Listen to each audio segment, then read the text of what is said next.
soy Juan Fábregas, tengo 25 años y soy un chico de aquí de Barcelona, de toda la vida. Mis pasiones, pues una de ellas es escribir y por eso he empezado este blog. También es verdad que me gusta mucho observar y escuchar, y de ahí que haga entrevistas y me gusta conocer a gente y que me cuenten sus historietas. Otras cosas aparte de las entrevistas y de este blog, que ahora es mi actual hobby, pues soy muy deportista, me gusta también mucho pues lo típico que hace un joven de nuestra edad, pues quedar con los amigos y nada, disfrutar de los fines de semana y poco más. Me siento también muy comprometido con las causas sociales y de ahí que vea el valor que tiene Compromís Cal Canvi para que muchos jóvenes pues se puedan comprometer con todo tipo de causas.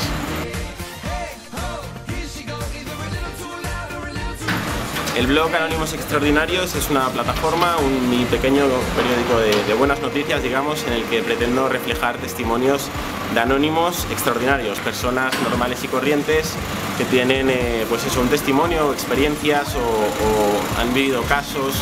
que puedan inspirar, que sean de ejemplo para los demás, que sean positivos, alegres, que hayan cumplido un sueño.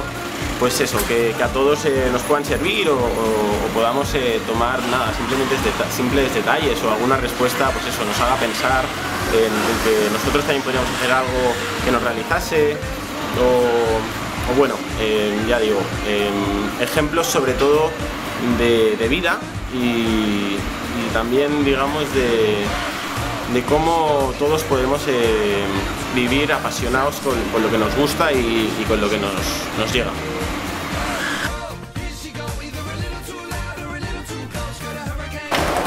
Pues actualmente con el blog simplemente pretendo pues compartir todos estos testimonios de las personas que entrevisto. Pues sí que es verdad que en un futuro pues tal vez me gustaría escribir un libro recogiendo pues todos aquellos detalles que a lo mejor no haya podido publicar o todo lo que haya aprendido a raíz de conocer a tantas y tantas personas que considero extraordinarias. Con ello pretendo que todos aquellos que lean las entrevistas pues también se puedan sentir partícipes de ello y se empapen de los valores, de la motivación, de la alegría un poco que trato de desprender con los ejemplos de estas personas. Simplemente eso, no pretendo mucho más, solo es compartir con todos pues un periódico, digamos, de buenas noticias, de casos que considero que son extraordinarios, pero a la vez muy sencillos, porque te das cuenta que en lo sencillo, en las personas que entrevisto son muy humildes y te das cuenta que eso, que en lo cotidiano también uno puede ser extraordinario. Son héroes de nuestra sociedad y creo que todos podemos serlo.